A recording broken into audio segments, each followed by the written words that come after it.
या कुन्देन्दुतुषारहारधवला या शुभ्रवस्त्रावृता या वीणावरदण्डमण्डितकरा या श्वेतपद्मासना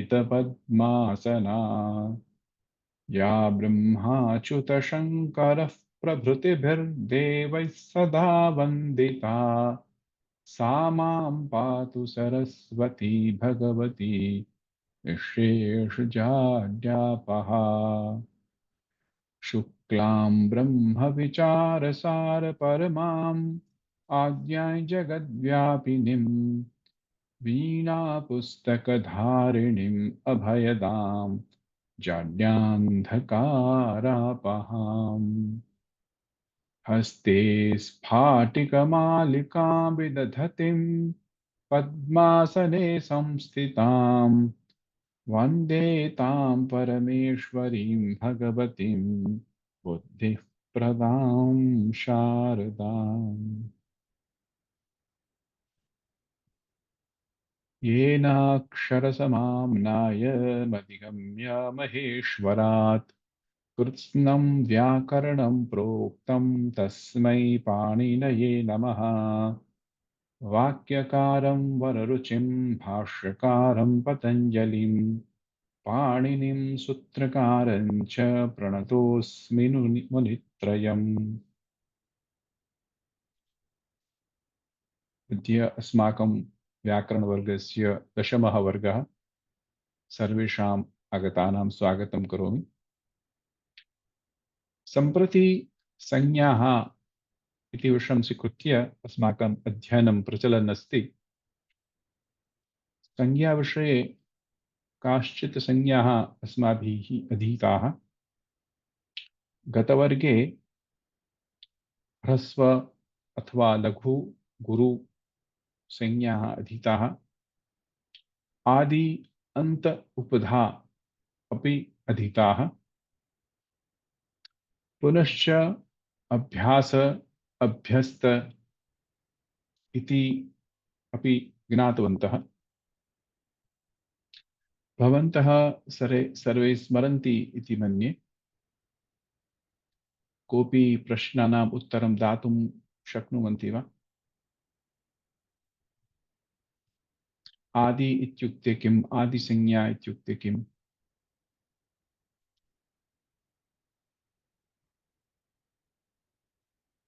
कृष्णप्रिया भगिनी वदति वा?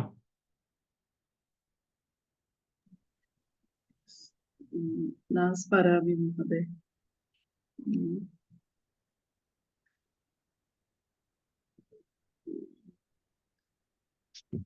पद्मावल्ली भगिनी स्वागतम्। प्रथमं वारम् आगच्छति इति मन्ये। न महोदय, द्वितीयवारम्। अस्तु। आदिसंज्ञा जानाति खलु? आदिसंज्ञा आदि इत्युक्ते किम्? माहेश्वरसूत्राणि एव जानामि। अस्तु।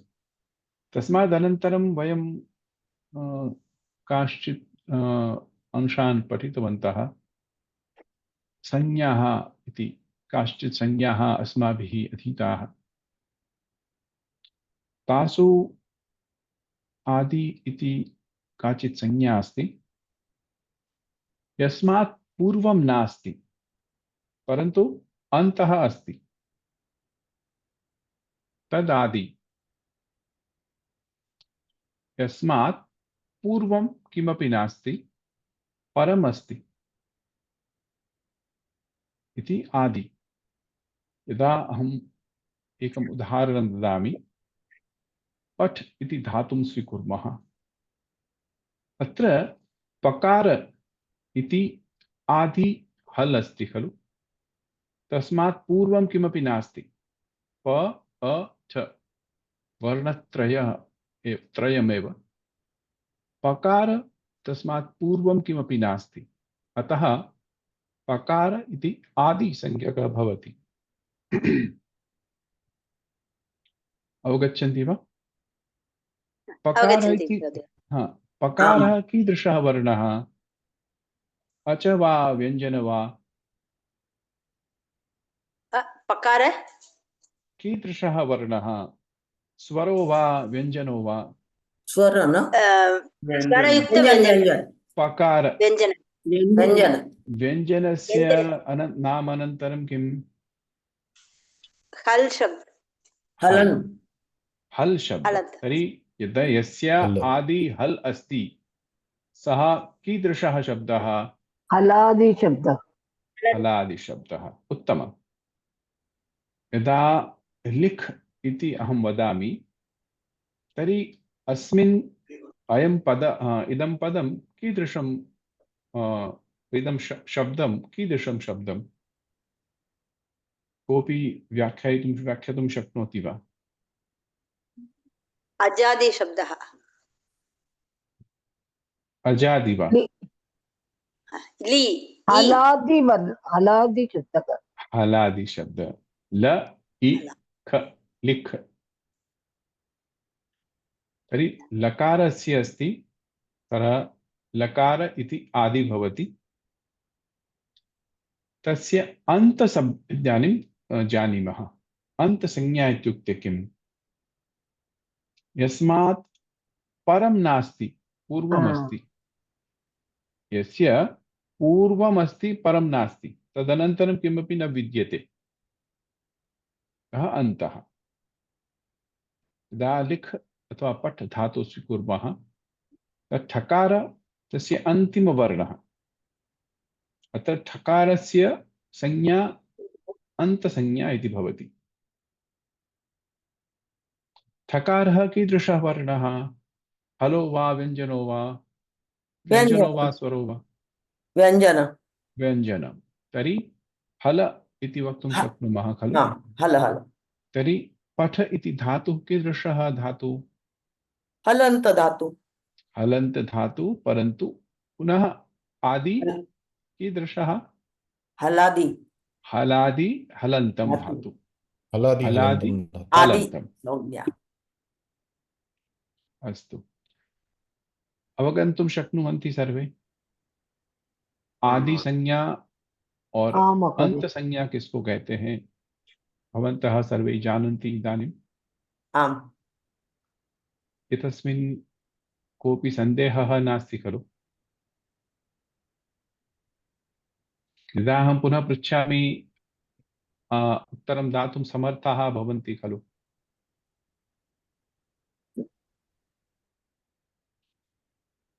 पुनः वयं धातुं स्वीकुर्मः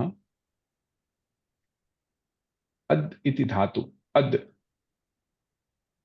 धातु अस्ति अद् धातु कीदृशः धातु अजादि धातवः अजादि धातु पुनः हलन्त अजादि हलन्त धातु उत्तम पुनः गम धातु अस्ति गम धातु हलन्त आदि हलादि संपूर्ण हलादि वक्तव्यं हलादि हलन्तं धातु हाँ, हलादि हलन्त धातु हाँ। नी इति धातु अस्ति नी अजन्त धातु इ न इ आदि हलादि धातु नी धातु अन्त्य so when you are saying you have to both say adi and anta न अत्र नी धातु अस्ति तर्हि हलादि अजन्त धातु हलादि अजन्त धातु हाँ so when I say haladi ajadi so you should keep this in mind that what I am referring to right hal adi yasya saha haladi ach आदि यस्य सह आदौ अथवा आदौ यस्य सह सो अजादि पुनः समानरूपेण हल अन्ते यस्य सह अज अन्ते यस्य सह अजादि कृष्णप्रिया भगिनी अवगन्तुं शक्नोषि वा महोदय नी धातु हलादि अजन्त अजन्ता मीन्स व्हाट महोदय अच इत्युक्ते किम् हल् अच् स्वरं स्वरः स्वरः स्वरः अस्ति। अत्र नी धातु अस्ति, नकार ईकार भवति खलु। आदौ ईकारः नकार अस्ति, नकार अस्ति इत्युक्ते व्यञ्जनम् अस्ति, हल् अस्ति। तर्हि व्यञ्जनं हलादि धातु ईकार अन्ते अस्ति, तर्हि अजन्त। हलादि हा अजन्त धातु। अस्तु महोदय, अस्तु इदानीम् अवगम्यते? अवगतम्। आं महोदय, अवगतं महोदय, धन्यवादः। धन्यवादः। इदानीं स्मृ इति धातु अस्ति। स्मृ, उषा शर्मा भगिनी वदति वा? आदि न, सुजाता महोदय न। इदानीम् अन्य कोऽपि वदेत्। उषा शर्मा भगिनी। हाँ जी, हाँ जी। गम धातु। हाँ जी। गम धातु। गम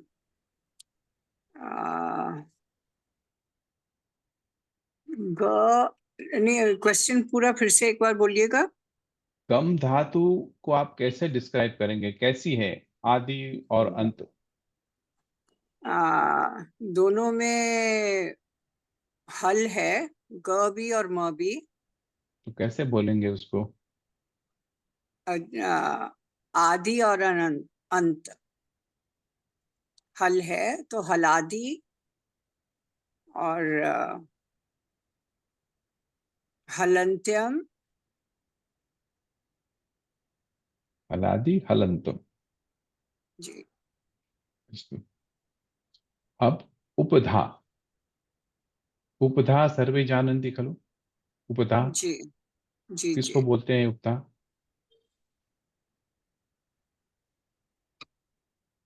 अलोन्त्यात् लास्ट बट उपधा। अलोन्त्यात् पूर्व उपधा। इसका क्या मतलब हुआ?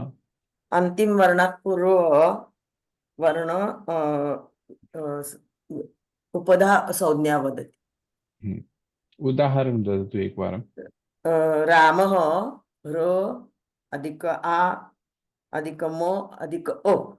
म इति अ स्वर अस्ति, पूर्व जो हलंत है उसको म उपधा। म उपधा। पठ एतस्मिन् का उपधा? ठो ओ ठो तो ठो उपधा। न, पुनः एकवारं। ओ ठो अपूर्व। तो उपधा कौन सी हुई? ने हाँ, हाँ। तो जिसमें अ रहता है, ह्रस्व हाँ। आकार होता है, उसको कैसा शब्द बोला जाता है? कैसी धातु बोली जाती है इसको? अदुपद। हाँ, अदुपद। अत उपध। उपद। अद हाँ, उपध। अदुपद। ठीक है। जैसे गम, नम, रम सभी।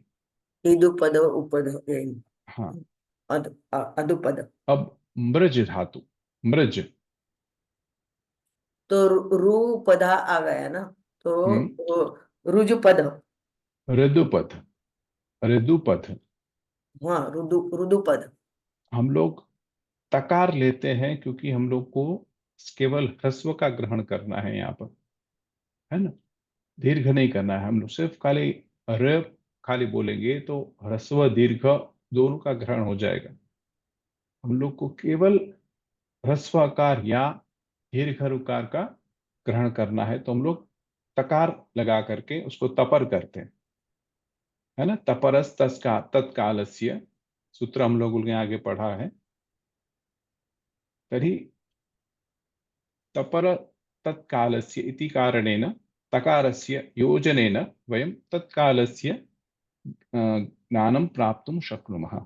यथा ह्रस्व अस्ति, एककालिक अस्ति, दीर्घ अस्ति, सः द्विकालिक मात्रा अस्ति, तादृशमेव। तर्हि तपरः करणीयः। आत्, ईत्, ऊत्, ऋत् तादृशम्। इदानीं लिख् भगिनी, कृष्णप्रिया भगिनी, लिख् धातुं कृपया एकवारं व्याख्यातु लिक् व्याख्यानं करोतु। धातुः उपधा वा महोदय? हा, सम्पूर्णं यदि कर्तुं शक्नोति चेत् करोतु। अ, आदि लिक् अन्त उपधा। लिक् लिक् हलाद् हलादि हलादि हलादि हलन्त हलन्त धातु धातु उपधा उपधा अस्ति उपधा ल इ क इ अस्ति उपधा इ अस्ति तर्हि कीदृशः धातुः अयम्? इ इत् पद इत् इत, पद हाँ, say इत अधिकम उपधा, then do just work.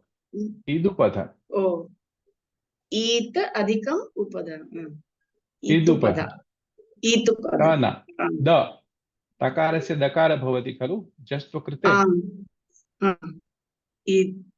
इदुपध, इदुपध, ऋदुपध, इदुपद यस्य उपधायां प्रकार अस्ति, यस्य उपधायां इकार अस्ति स इदुपध, ऋकार अस्ति चेत् ऋदुपध, ऊकार अस्ति चेत् उदुपध।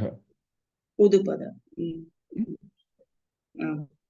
अवगम्यते वा शेखर महोदय? अवगन्तुं शक्नोति खलु?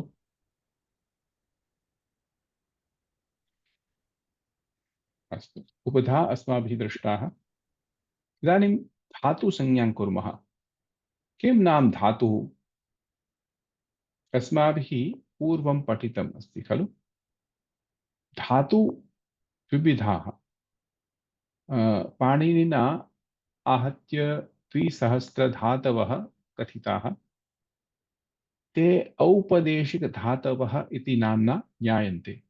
औपदेशिकधातवः आहत्य 2,000 धातवः सन्ति। तेषां भुवादयो धातवः इति सूत्रेण धातुसंज्ञा भवति। भुवादयो धातवः 131, this is a सूत्र 131 सूत्र संख्या। भुवादयो धातवः। When we are adding a pratyaya, for example, ting pratyaya are added to dhatu, right? And krut pratyaya are added to dhatu. But first we have to identify what is a dhatu. So if I take something like a pat, first we have to put that it is a dhatu. So we have to first do a dhatu sangya by a sutram, for example, pat भुवादयो धातु, भुवादयो धातवः अनेन सूत्रेण आदौ धातु संज्ञा करणीया। परन्तु यदा पठ इति तो वयं ज्ञातुं शक्नुमः, परन्तु पाठी यदा पाठयति, बालकः पठयति परन्तु पठति परन्तु शिक्षकः पाठयति, एतस्मिन् कृते कापि धातु नास्ति। तर्हि किं करणीयं? प्रत्ययस्य योजनं करणीयं। सनादि प्रत्ययः सन्ति 12 सनादि प्रत्ययः, सन् क्यच् काच् आदयः प्रत्ययः पाणिनिना उक्तः। तेषां योजनेन वयं नूतनानां धातूनां रचनां कर्तुं सक्षमः भवामः। यदा पठ धातुना सह वयं णिच् प्रत्यय योजयामः तर्हि पाठी इति नूतनस्य धातोः निर्माणं भवति। पाठी। यदा पठ धातुना सह सन् प्रत्यय योजयामः चेत् पिपठिष इति धातोः निर्माणं भवति। So by adding different san pratyayas, sanadi pratyayas, we are able to convert from an aupadeshik dhatu to a sanadankya dhatu to suit our requirement. So in that manner, Panini has given millions of dhatus, right? For example, if I say someone deserves a son, someone asks for a son or desirous of having a son. So I am using a kyach pratyaya, putra plus kyach. So the new dhatu will be putriya. Putram atmanam ichchati. He desires son for himself. So the new dhatu putra plus kyach. See here that this particular kyach is added to a nama padam. Putra. From I adding a particular sanadi pratyaya to a nama padam, we are getting a new dhatu. Previously, I had given you an example of adding a pratyaya to a dhatu, like pat dhatu converted to pati and pat dhatu converted to pipatisha. Now I am converting a pratipadikam or namapadam like putra and adding a kyach pratyaya to making a putriya. It is another dhatu. Saha putriyati. Saha atmanam putram ichchati. षण्मुखायते That is a kyang pratyaya. Pratyaya Shanmukham iva acharati. He behaves like a shanmukha. Shenayate. Shena iva acharati. Shenayate. Kyang pratyaya. So these pratyayas are added to a namapadam to get a new dhatu. Okay, the sanadi pratyayas always gives a dhatu, whether it is added to a namapadam or a dhatu. The result will be always a new dhatu. Okay. So these new dhatus will have the sanya as sanadantya dhatavaha. Sanadantya dhatavaha.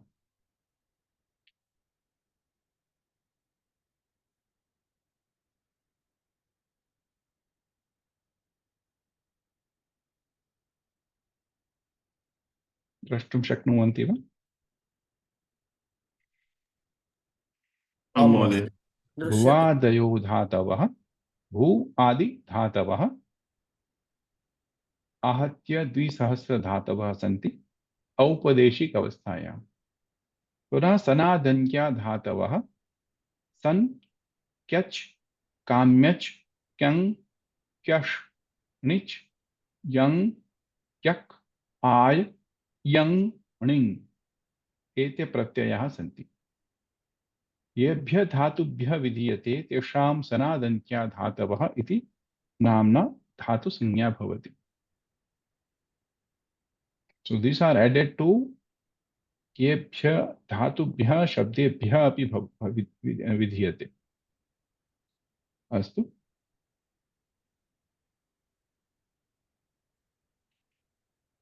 अवगन्तुं शक्नुवन्ति वा सर्वे? कस्मिन् कापि शङ्का नास्ति खलु? So there are two types of two sutras which are making a dhatu sanya called Bhuvadayo Dhatavah, which incorporates approximately 2,000 dhatus which have been told by Panini.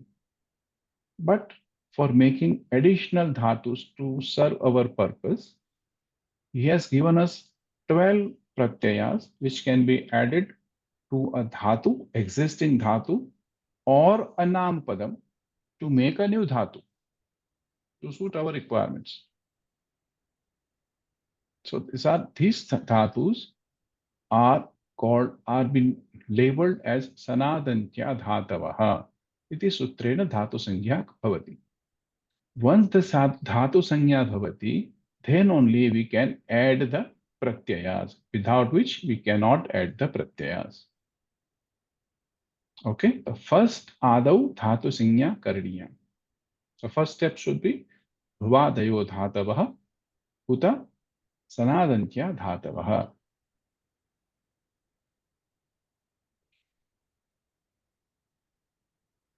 अस्तु, इदानीं abhyas sanya. So what is abhyasa?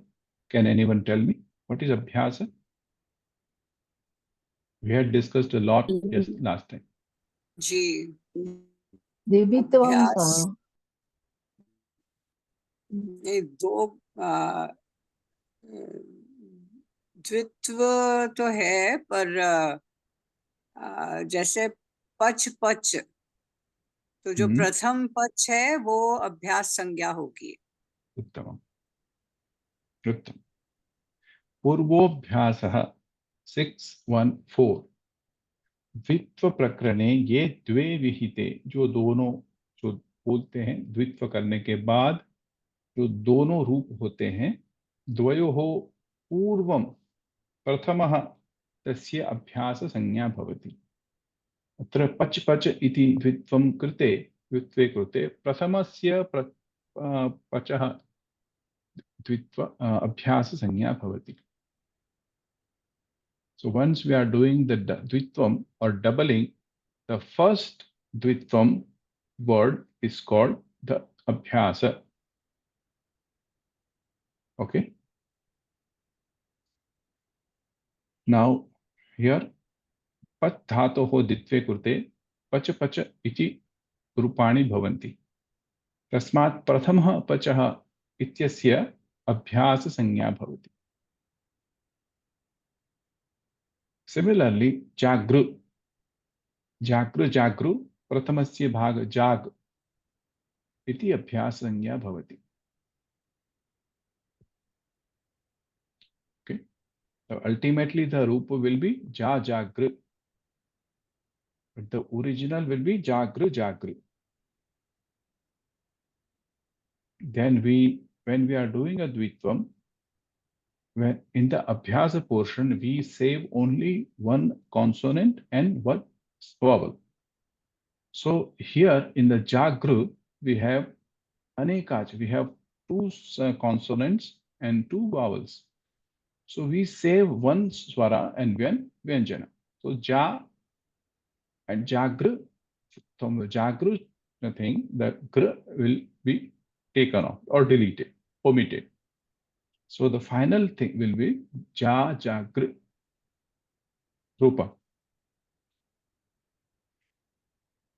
Now similarly, when I say the abhyasa, so both the samuha, the abhyas are together called abhyasta. Pach, pach, both together are called abhyasta. Right? Abhyasta have two components, right? First is the abhyasa, and second one is the original dhatu, whose dvitvam we have done. So together they are known as abhyasta. Ubhe abhyastam iti sutra. Ubhe abhyastam 615. Ubhe abhyastam. सबको समझ में आ रहा है? ये हम लोग last time किए थे. I am just doing the revision. Okay. जक्ष जक्षित्यादि गण है. तस्मिन् गणे सप्त धातवः विहिताः. तेषां सर्वेषां अभ्यस्त संज्ञा भवति. So they have always the doubling. Whether they belong to whatever gana, they will always have a doubling. Generally, जुहोत्यादि गणस्य ये धातवः भवन्ति, तेषां लट् लकारे द्वित्वं भवति. यदा ददाति, जुहोति, दधाति, तेषां द्वित्वं भवति लट् लकारे. परन्तु एतेषां जुहोत्यादि गणे नास्ति, अदादि गणे धातवः सन्ति. परन्तु अदादि गणस्य अंतर्गणः जक्षत्यादि इति अंतर्गणः अस्ति. सप्त धातवः तस्मिन् सन्ति. एते धातवः एतेषां धातूनाम् अपि अभ्यस्त संज्ञा भवति. सो द्वित्वं करणीयम्. ये धातवः सन्ति जक्ष, जागृ, दरिद्रा, चकास्र, शास, दिधि, वेवी, एते. These jaksha, jagru, daridra, chakas, shas, vevi, and didhi. These 7 dhatus are jakshatyadi dhatu. and they will always have a doubling.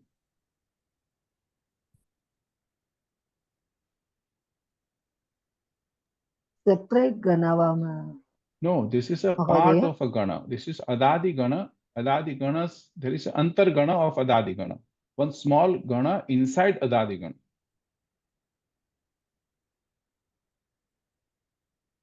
Generally, as I said, doubling happens in the Juhotyadi gana, lat lakare. And lit lakare sarvesham dhatunam ditvam bhavati. Parantu lat lakare kevalam Juhotyadi ganasya dhatunam eva dvitvam bhavati. परंतु अदादि गणस्य ये सप्त धातवः सन्ति तेषाम् अपि द्वित्वं भवति। अस्तु,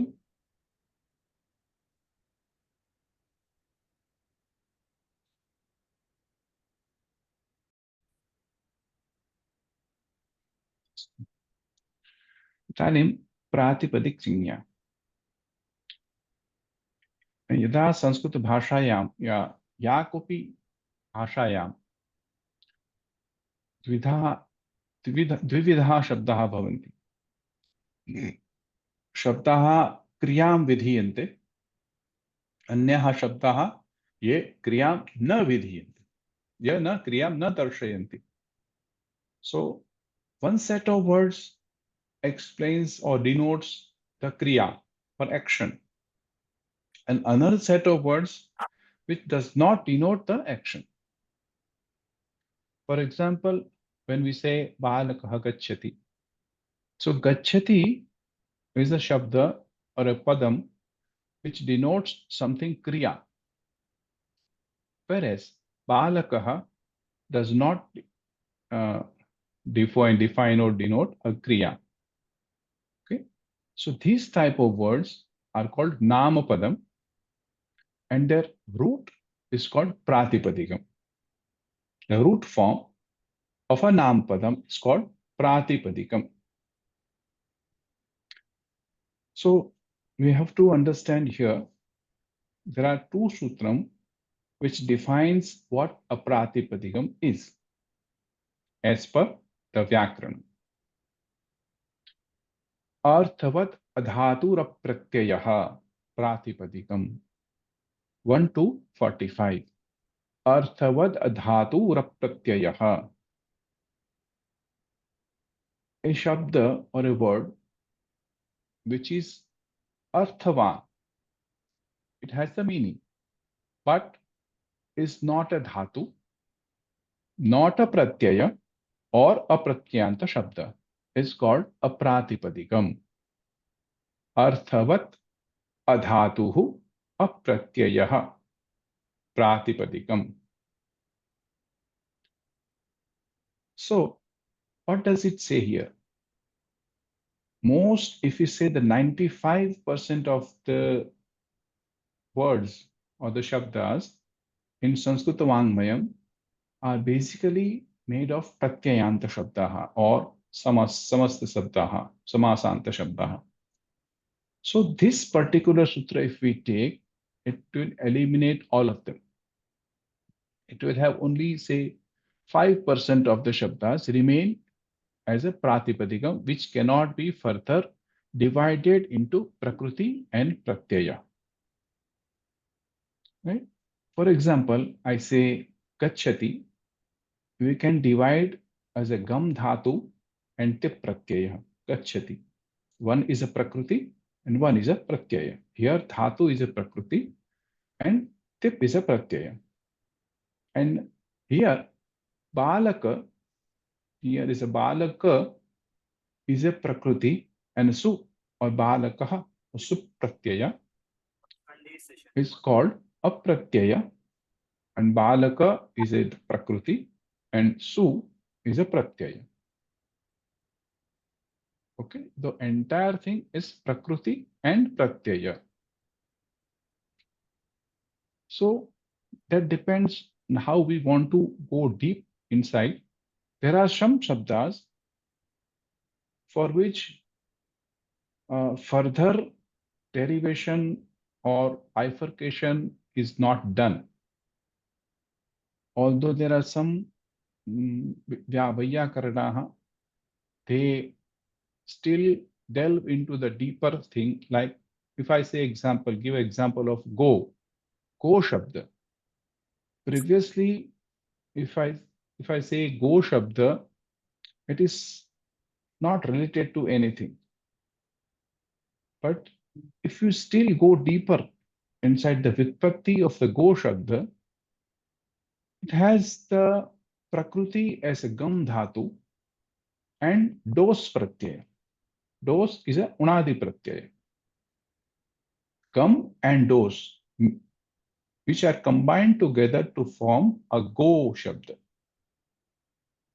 Similarly, there are words like dittha, davitha, manihi, which are not further dissected just for the sake of easy. It will be easier to the for the prakriya and to understanding. So these words are classified as arthavat adhatu apratyayah, like dittha, davitha, manihi. And the second one, which consists of 95% of the shabdas in the Sanskrit Vangmayam, are controlled by a sutram called Krut Tadhita Samasascha. Krudantaha Tadhitanta Shabdaha Samasaha cha Pratipadikam Sinya Prapnuvanti. So, Krut Tadhita Samasascha. This sutram covers the 95% of the shabdas in Sanskrit Vangmayam. For example, I give a very easy example like Rama. Rama Shabda is a Pratipadikam, Namapadam, but it has been derived from the Dhatu Ramu Ramate and by adding a Pratyaya called Ghain. So Ramu Adhikam Ghain will be called Rama. So this is also a Pratipadikam. But this does not fit in the first Paribhasha Sutram. Arthavat asti, parantu pratyayanta shabda asti. So this will not be covered in the first sutra. The second sutra covers all of them. Like Rajaputra. Ragnaha putraha samasasti shashti tat purusha. Rajaputra itself is a Pratipadikam. And that we can add the suojas, amoksha, supratyayaha to make it as a padam. So, krut pratyanta shabdaha, tadhita pratyanta shabdaha, tata samasik shabdaha, pratipadikam sanya prapnuvanti.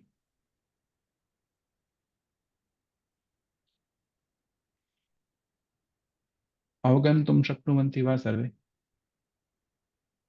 एतस्मिन् कापि शङ्का नास्ति खलु? So, यथा वयं नामपदेन सह प्रत्ययं योजयामः, यदा सुप्रत्ययः योजयामः अथवा स्त्री प्रत्ययः योजयामः अथवा तद्धित प्रत्ययः योजयामश्चेत् पुनः नूतनस्य प्रातिपदिकस्य निर्माणं भवति. यथा अज इति वयं पदं स्वीकुर्मः, अज, male goat. If I add a stree pratyaya called tap, we get a new pratipadikam called aja, female goat, which itself is a pratipadikam. Right? For now, another thing, Dasharathasya putraha. If we want to say that, we can just denote by Dasharatha adhikam ana, or sorry, inya pratyaya, Dasharathi, tadhitanta shabdaha. We have all studied that in the COVID syllabus. Oh? So Dasharathi, this is called, this again will be a new Pratipadikam and it will have sup pratyayas added to it to make it a padam. Okay, एतावत् पर्यन्तम् अवगन्तुं शक्नुवन्ति वा सर्वे?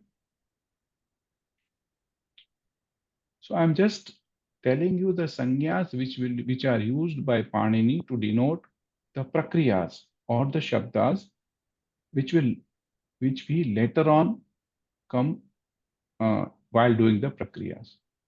He will identify a particular group, he will identify a particular set of pratyayas, set of dhatus by a particular name. We need to identify, we need to understand that. That is why we are learning this sanyas. महोदय रामः फिर प्राप्तिपदिकं प्रातिपदिकम् इति संज्ञा भवति राम। हाँ, राम प्रातिपदिकम हुआ, उसके बाद में सुप प्रत्यय लगाएंगे, राम के बाद में सु औजस, तो रामः रामौ रामाः ऐसे बनेंगे।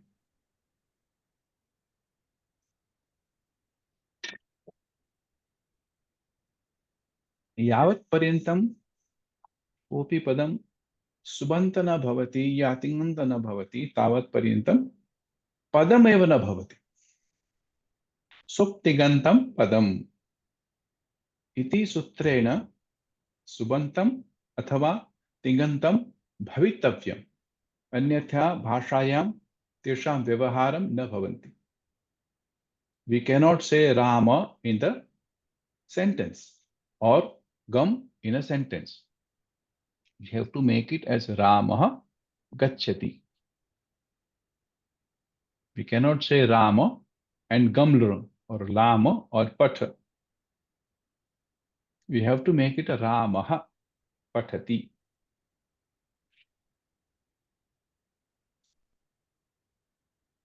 Now, these are Sarvanam Sanya. What are called Sarvanama? Sarva Adini ye Sarvadi Gane Vidyamanam Shabdanam Sarvanam iti Sanya Bhavati. So these are the Sarvanam Sanya. These are standard. Nothing to know much. Just we have to know that these words are called Sarvanam. Sarva, Vishwa, Ubha, Ubhascha, Datara, Datama, Anyatara, Itara. They are called Sarvanam. Okay. Yad, Tad, Yad, Etad, Idam. These are all called Sarvanam. We all know.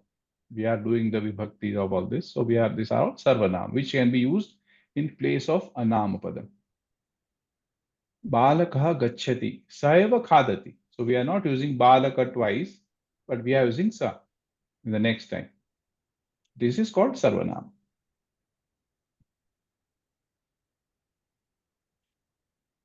Now, Sarvanam Stha. हाँ बोलिए। त्रीणि सर्वनाम अस्ति, त्रीणि त्रीणि किसमें? जैसे एक है, द्वि है, त्रीणि भी है, या सिर्फ एक और द्वि है? क्या समझा मैंने आपका क्वेश्चन? सर्वनाम इति एक द्वि अस्ति, अपि त्रीणि अपि अस्ति वा? अदस के आगे लिखा है एक द्वि युष्मद्, तो ये बोलते हैं त्रीणि। तृतीयम् अपि अस्ति वा इति? न ये नहीं। एक कोऽपि बालकः गच्छति, someone, if we go to this is not a particular name, it's a sarvanam. Like Yushmad, Ashmad, me, you, these are all used in place of our name. Nikunjah gacchati, aham gacchami. It is used in the name of myself, replacing me.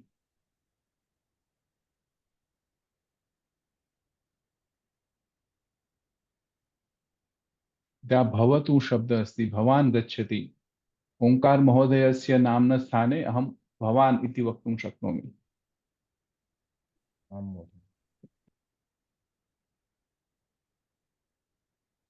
Sarvanama sthanam. This is particular called what? Now he defines the what sthanam is called Sarvanam sthanam. Please note this carefully. वक्तुं शक्नुमः वा महोदय? किं? सः गच्छति। हाँ, सः गच्छति, पण सः कस्य नाम तस्य तो प्रथमा पूर्वं एकवचन नाम सः। लैक् ओंकार महोदय गच्छति, सः हाँ, सः गच्छति। पुनरागच्छति। हाँ, सः गच्छति, दिस इज कॉल्ड सर्वनाम, बट सः मेन थिंग इज व्हाट? नामस्य स्थाने प्रयोगं भवति, हाँ, प्रयुज्यते। सर्वनाम स्थान। Now this is a sthana. It denotes a particular placement, right? It identifies a particular place which is called a sarvanama sthana, which is different from a sarvanam. Please note that. This is a sthana called a sarvanama sthana. She, chasha, shasoho, si. Last में आपने जो मैंने सुप प्रत्यय पढ़ा, सु औ जस अम औट शस, तो शस और जश जो प्रत्यय है बहुवचन प्रथमा और द्वितीया का, वो यदि नपुंसक लिंग में है तो उसको शी सर्वनाम शी संज्ञा होती है। नपुंसक लिंग में शी संज्ञा होती है। चशसोहो, ये जो सूत्र है, चशसोहो शी। नपुंसकात् परस्य, नपुंसक वर्ण होना चाहिए, उसके प्रथमा बहुवचन और द्विवचन के बहुवचन में वो दोनों की शी संज्ञा होती है। शी संज्ञा करने का सूत्र क्या काम है? दोनों को एक साथ में ऐड कर लिया। जब बाद में पाणिनि एक सूत्र देंगे कि शी के स्थान में एक आदेश हो और इसके स्थान में नुमागम हो, जिसे फल शब्द है, फल के स्थान में हम लोग शी कर देंगे, जब फला और शी करेंगे तो फल के स्थान में बाद में नुमागम का आगम होगा तो फलान करके होगा। श ई जो है शी में से श का लोप हो जाएगा, इत संज्ञा हो जाएगी, तो ई बचेगा, तो फलानी रूपम भवति। हम लोग क्यों नहीं समझे थे नकार कहाँ से आया, फल शब्द में नकार कहाँ से आया? तो पहले जो सु औ जश और शस जो है उसको पहले शी कन्वर्ट किया, तो दोनों का रूप आप देखिए, फलम फले फलानी, फलम फले फलानी, दोनों में फलानी है। नपुंसक लिंग में प्रथमा और द्वितीय बहुवचन में नुमागम होता है, तो वो शी के स्थान पर दर्शाता है। जश और शश प्रत्यय को शी बोलते हैं। जश और शश प्रत्यय को शी कब बोलते हैं? जब वो नपुंसक शब्द का हो। जश शसोहो शी, जश शशोहो शी। समझ में आ रहा है आपको? जश और शस दोनों की शी संज्ञा होती है। महोदय, इति नाम सर्वनाम सर्वनाम स्थानम, ये तो स्थाम, स्थानम हाँ के साथ कोई इसका जुड़ाव? हाँ हाँ, मैंने जश और शस क्या है, वो स्थान ही है ना, दिखाता है जो बहुवचन का जो स्थान है उसको दर्शाता है। वो सबको नहीं होगी, बहुवचन के स्थान को होगी। और अब जब आगे पढ़ेंगे तो बाकी पांच में जो नपुंसक लिंग नहीं है, उसके बाकी पहले पांच में शी संज्ञा होती, नपुंसक लिंग का सुडागम होगा। जैसे आप भवान भवन्तहु भवन्तः, आप देखिएगा भवन्तम भवन्तौ भवतः, नुमागम चला जाता है। भवान शब्द आप देखिए, भवत शब्द है, डवतु प्रत्यांत शब्द, उसमें पहले पांच वर्ण में पहले पांच आप देखिए, प्रथमा द्वितीया मिला करके नुमागम होता है। तो ये उसको सर्वनाम स्थान को डिफाइन करके उसी को पहले नुमागम करवाते हैं, केवल पहले पांच स्थान में। जो नपुंसक लिंग नहीं है वो, और जो नपुंसक लिंग है उसमें केवल लास्ट दो में। केवल बहुवचन में। समझ में आया? जश शसोहो शी इत्यस्य सर्वनाम इति संज्ञा भवति। This place is called she. सर्वनाम संज्ञा जशस् शसोहो शी इत्येन सूत्रेण नपुंसकात् परस्य जस् प्रत्ययस्य शस् प्रत्ययस्य च शी इति आदेशः भवति। अनेन सूत्रेण सर्वनाम स्थान इति संज्ञा भवति। So this she defines the sarvanama sthana for napumsaklinga.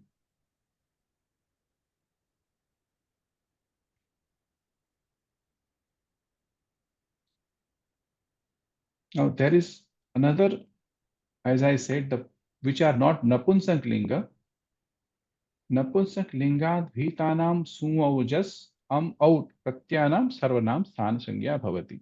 So the first 5 of the feminine or male masculine shabdas, pullinga or striling shabdas, are called sarvanam sthanam. Sthanam, right? Sarvanam sthanam are called she.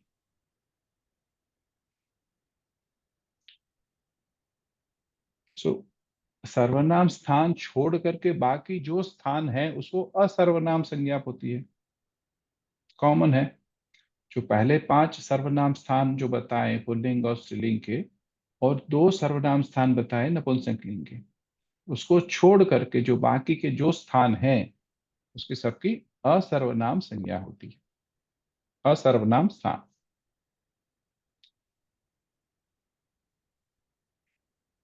समझ में आ रहा है आपको? एक बार आपको जरा कष्ट लगेगा, एक बार वीडियो फिर से आप देखिएगा, आपको समझ में आ जाएगा। नपुंसकलिंग में प्रथमा बहुवचन, द्वितीय बहुवचन, चश और शश जो प्रत्यय हैं उनके स्थान को शी संज्ञा होती है। शी में से केवल ई शेष रह जाता है और शकार का लोप होता है। तो उसके बाद में जब नकार का नुमागम करवाते हैं पाणिनि, इसीलिए फलानी अथवा भवान, भवंतौ, भवंतः, नकार आ गया पहले उसमें।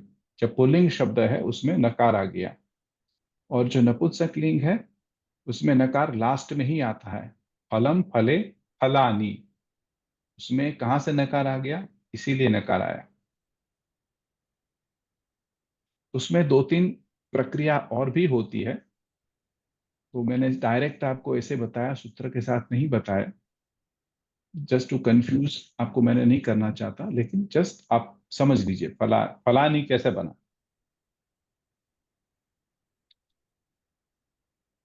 अब अव्यय संज्ञा किसको बोलते हैं?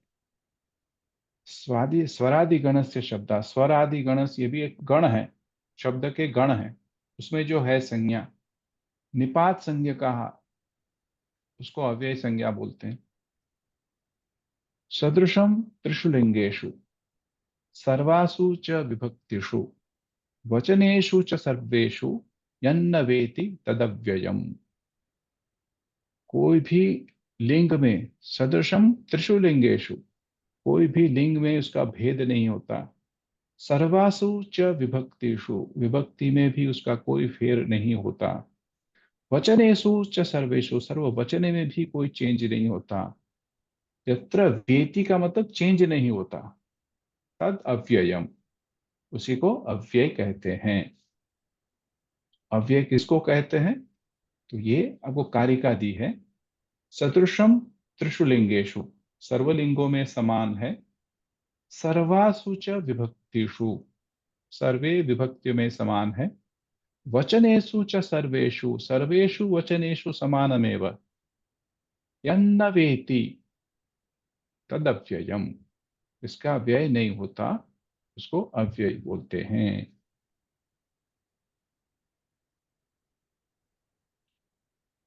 I will send the PDF once this is covered. Don't go on writing, just understand. शांति से आप समझिए। जैसे हम लोग का ये खत्म होगा, I will share the PDF in the group. Okay? जैसे यहाँ पर लिखा है स्वरादि गणस्य शब्दाः, निपात संज्ञा का हो, अहो, ये जैसे निपात होता है हम लोग बोलते हैं, उसको अव्यय बोलते हैं, उसको निपात बोलते हैं। जब हम लोग समास करेंगे तो निपात संज्ञा का जरूरी पड़ेगा, किसको आता है? जैसे स्वर, अंतर, प्रातर, पुनः, सनुतर, उच्च ही, निच्च ही, शनि ही, ऋतक, ये सब ये सभी जो है वो अव्यय बोले माने गए हैं। ऋते युगपत आरात अंतिका पृथक श्वस दिवा रात्रो सायं, इसमें कोई भी चेंज नहीं होता, अव्यय पद है सब।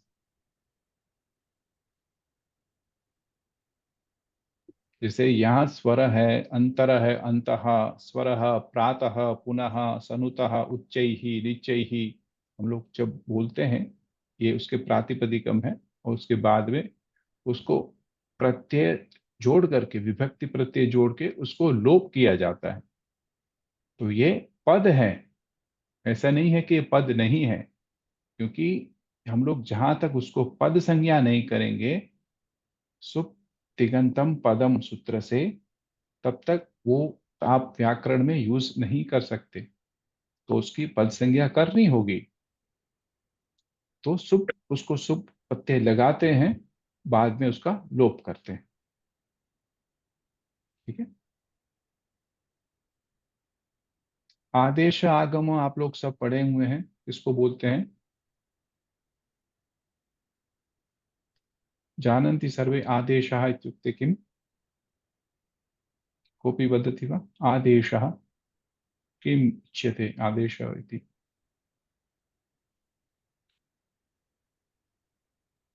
संधि में आता है ना। हम प्रयत्नं करोमि वा? करो। कोऽपि संधि प्रयत्नं करो। अन्यवर्णः आगच्छति चेत् पूर्ववर्ण वर्ण एकः वर्णस्य एकवर्णस्य स्थाने स्थाने अन्यवर्णस्य आगमः अन्यवर्णः आगच्छति तत् आगमः न, तस्य आगमः न, आदेशः। आदेशः एकस्य वर्णस्य स्थाने अथवा स्थाने द्वयोः वर्णयोः अन्यवर्ण स्थाने परिवर्तनं भवति। एकस्य वर्णस्य आदेशः भवति। आम् कोई भी वर्ण के स्थान में यदि कोई दूसरा वर्ण का रिप्लेसमेंट होता है, वो आदेश होता है। Mind the word replacement. परिवर्तनं क्या? परिवर्तनम भवितुम अर्हति यत्र, तथा आदेश एकस्य स्थाने अथवा द्वयोः वर्णयोः स्थाने एकस्य वर्णस्य आदेशः भवति। नूतनवर्ण हाँ, आगच्छति। यदा यदा इको यणचि इकस्य स्थाने यण आदेशः भवति।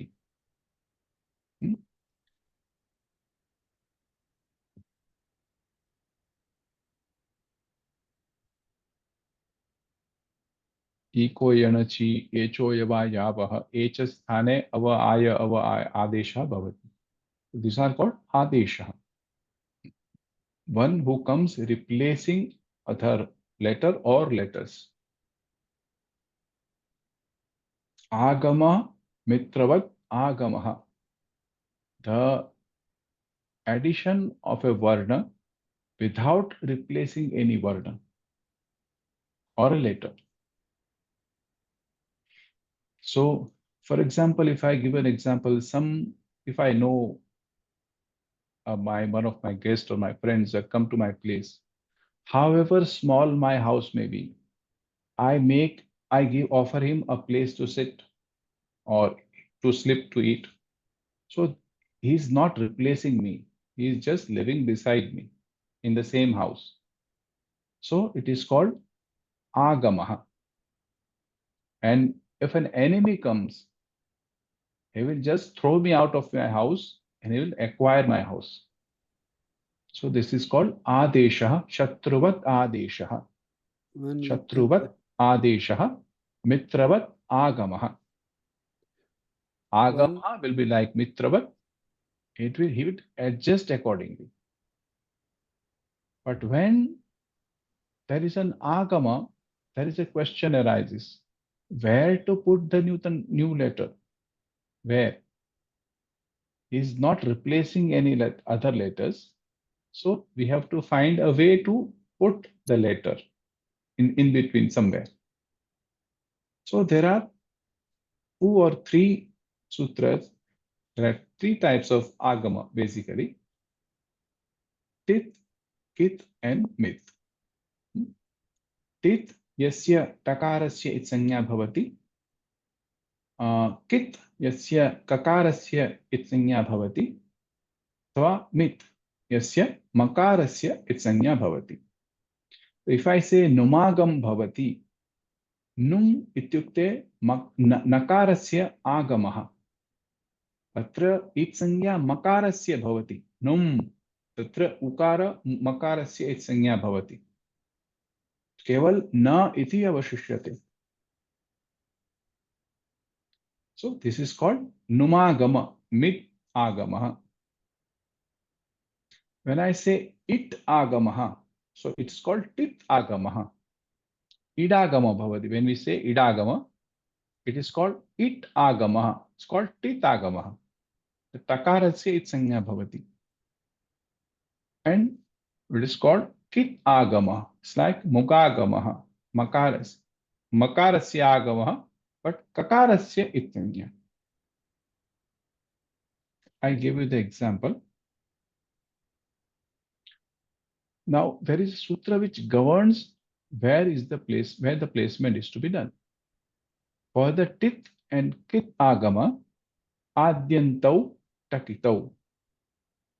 Adi ante tit kitau. Adi yada asti chet tit bhavati, ante asti chet kit bhavati, अथवा kit yasya asti te ante bhavati. So when I say tit आगमस्य उदाहरणं वयं पश्यामः। पठ अधिकं तव्यत् प्रत्यय, पठ धातोना सह वयं तव्यत् प्रत्ययस्य योजनं कुर्मः। अत्र इडागम भवति, पठितव्य इति रूपं भवति खलु, पठितव्यम्। So here the agama is made to the pratyaya, not the dhatu. Mind that. So that agama letter is placed before the pratyaya. The idagam happens to the pratyaya. आर्ध धातु का सेठ वला देहे, वल आदि प्रत्यय से जो शुरू हुए वो प्रत्यय के आगे में ईट का आगम होता है, आर्ध धातु। यहां पर ईट का आगम हुआ, प्रत्यय को विधान हुआ है, यह प्रत्यय को ईट का आगम होगा, तो कहां बैठेगा वो? प्रत्यय के आगे में बैठेगा। समझ में आ रहा है? हाँ, देखिए यदि हम लोग लंग लकार लगाते हैं तो आकार का हम लोग आगम करते हैं, है ना? अडागम। वो कैसे होता है? आडागम बोलते हैं उसको, या अडागम बोलते हैं। वो किसको बोला जाता है? वो धातु को बोला जाता है, धातु के आगे आगे बैठता है वो। अगच्छत, आगच्छति और आगच्छत, ठीक है? उसको अडागम, अट का आगम अडागम, आट का आगम आडागम। अट का आगम किसमें होता है मालूम है आपको? और आठ का आगम किसमें होता है? लंग लकार में। नहीं, वो तो लंग लकार में होगा, लेकिन हाँ। कौन से धातु में अट का आगम होता है? सवर्ण दीर्घ संधि में होता है ना। ओ का मेरी बात आप नहीं समझे। परस्मैपदी। कौन से धातु में अकार का आगम होता है, कौन से धातु में आकार का आगम होता है? गम धातु में। हाँ, मैं मतलब है जो हलाती धातु है उसमें अट का आगम होता है, और जो अजादी धातु है उसमें आट का आगम होता है। इसीलिए आपको समझाना चाहिए था हलादी अजादी क्यों आपको याद रखना पड़ेगा। जो अजादी धातु है उसमें आट का आगम होगा, और जो हलादी है उसमें अट का आगम होगा। अगच्छत।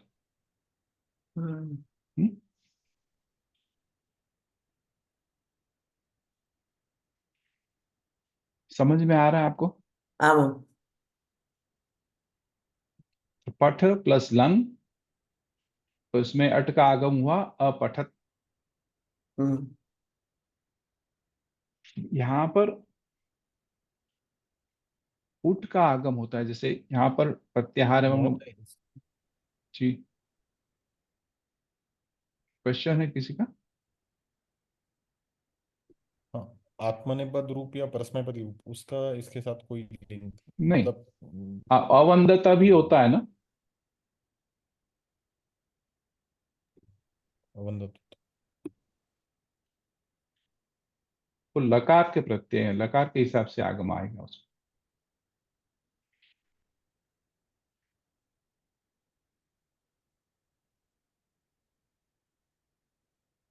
अब दूसरा कीत का आगम, इसमें ककार की ईट संज्ञा हुई है। जब हम लोग शानच प्रत्यय पढ़ते हैं,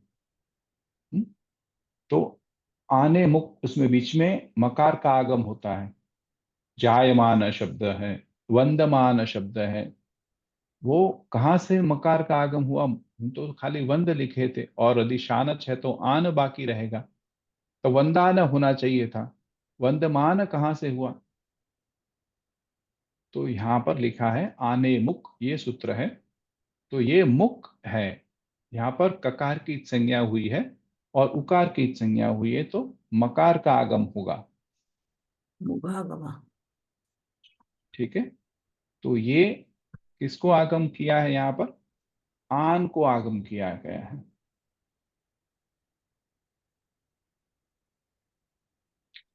पचमान। सो पच प्लस अ प्लस मुख और आन, तो पचमान, ये आपको रूप बना।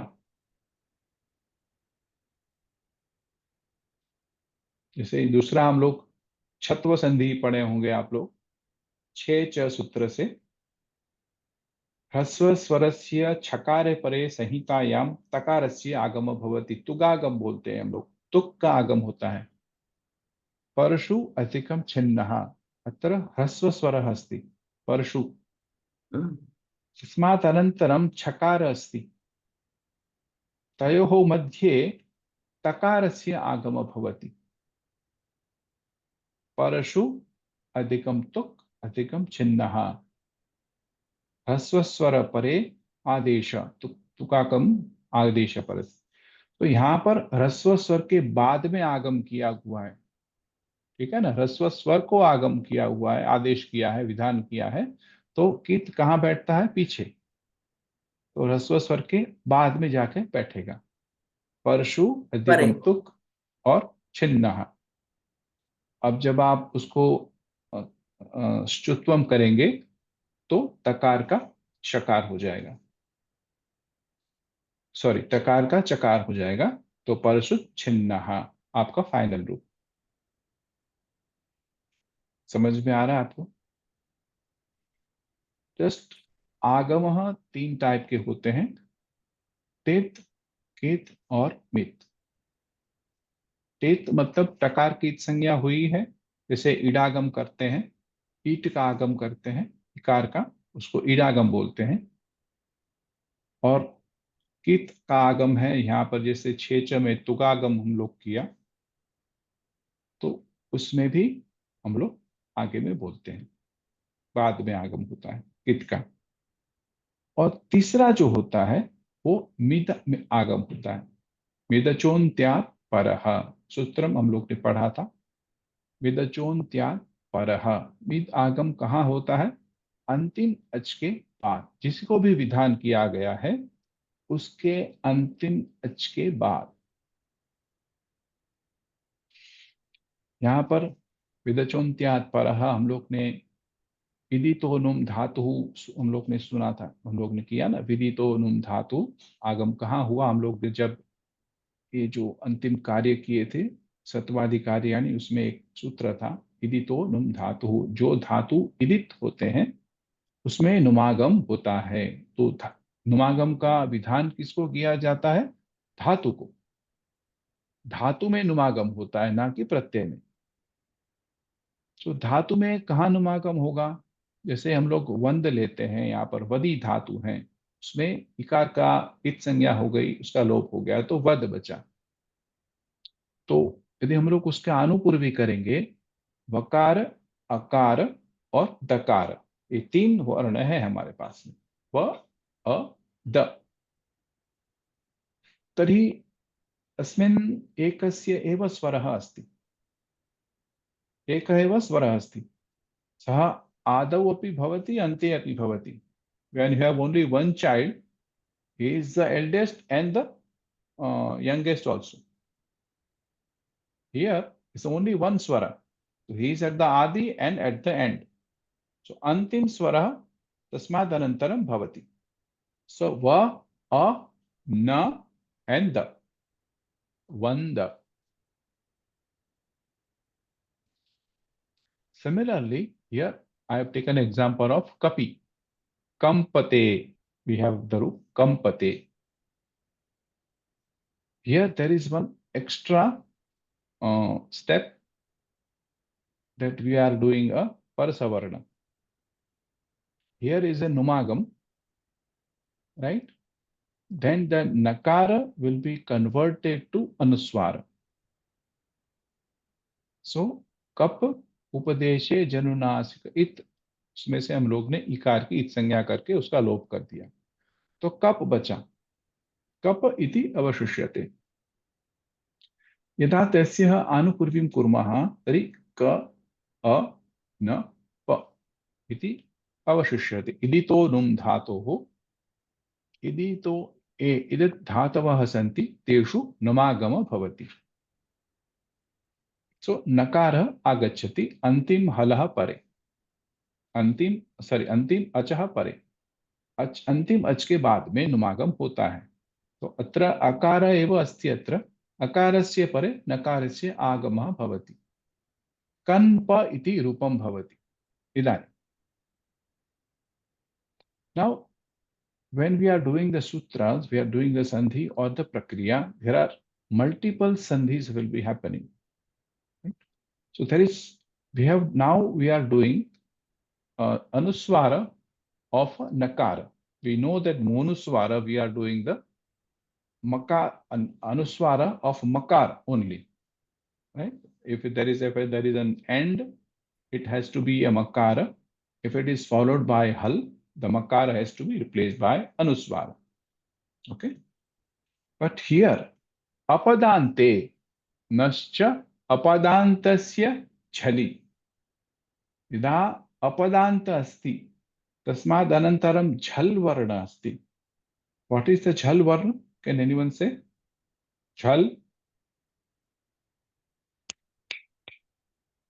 We have repeatedly so many times. द्वितीय तृतीय द्वितीय तृतीय चतुर्थ वर्ण वचनानि सर Shasasar hal. हल अनुनासिक विहाय So jhal. So पंचमवर्ण panchama varna antastaha vihaya. विहाय। So here again, when this is nakara is followed by jhal varna in the apadanta, not padanta. Here nakara is followed by a pakara, which is a jhal varna, right?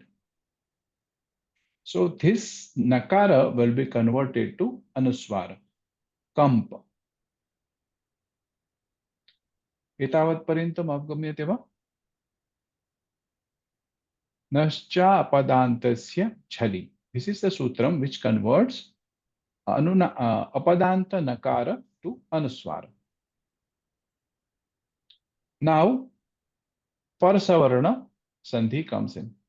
Anuswarasya yai parasavarne, parasavarnaha, yaya varna, starting from yakara of ayavar to kapaya.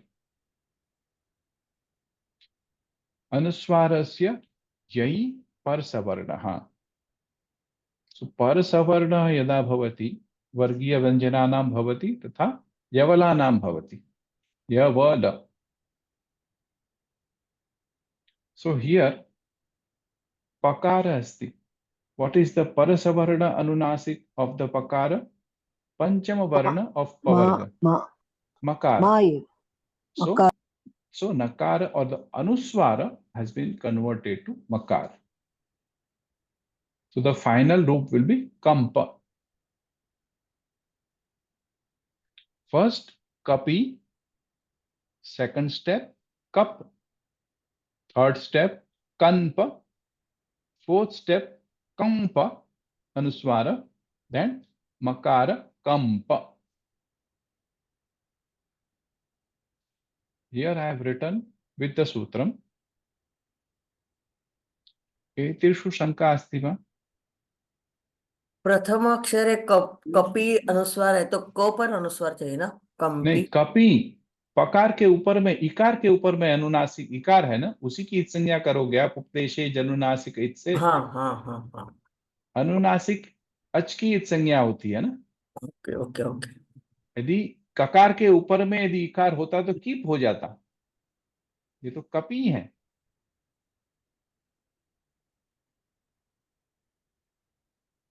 समझ में आ रहा है ना? हाँ हाँ समझ। ओंकार महोदय, शंका अस्ति वा? न महोदय, अवगमता।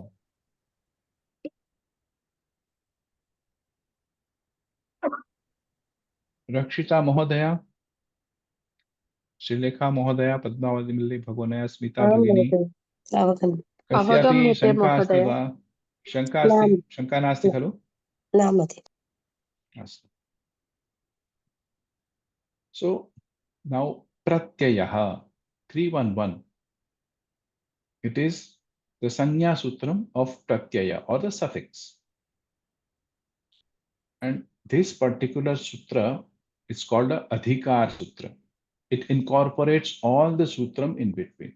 So after that, whatever be the sutrams which are all related to pratyayah. It starts from the 3rd chapter onwards, continue till the 5th chapter. 3, 4, and 5 all are related to pratyayas. It will be different type of pratyayas, krit pratyaya, tadhit pratyaya, ting pratyaya, whatever pratyayas. All 3 chapters are totally dedicated to pratyayas. This is called pratyayaha. This is the sutram as well as adhikar.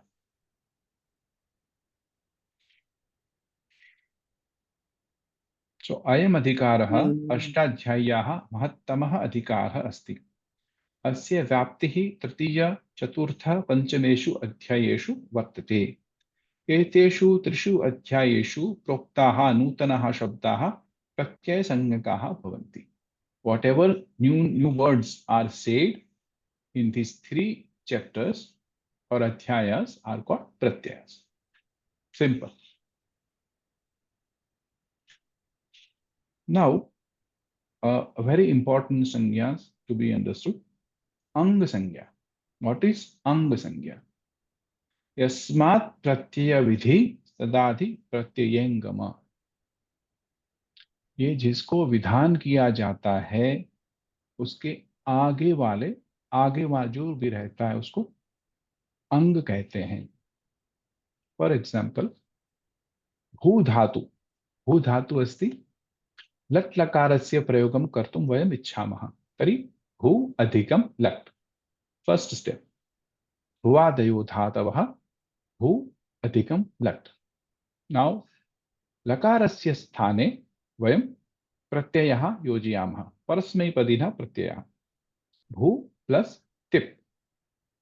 Okay, here I have written, see here I have written bhu plus tip. For the time being you forget the shap in between. Okay, so for the tip, what is being told before the pratyayas have been designated or given to a particular dhatu. So what has been given before that is called an anga. So for bhu and tip, for the tip pratyaya, bhu will be the anga. Forget about the shap for now, for temporary. So just see bhu and ship, bhu and tip.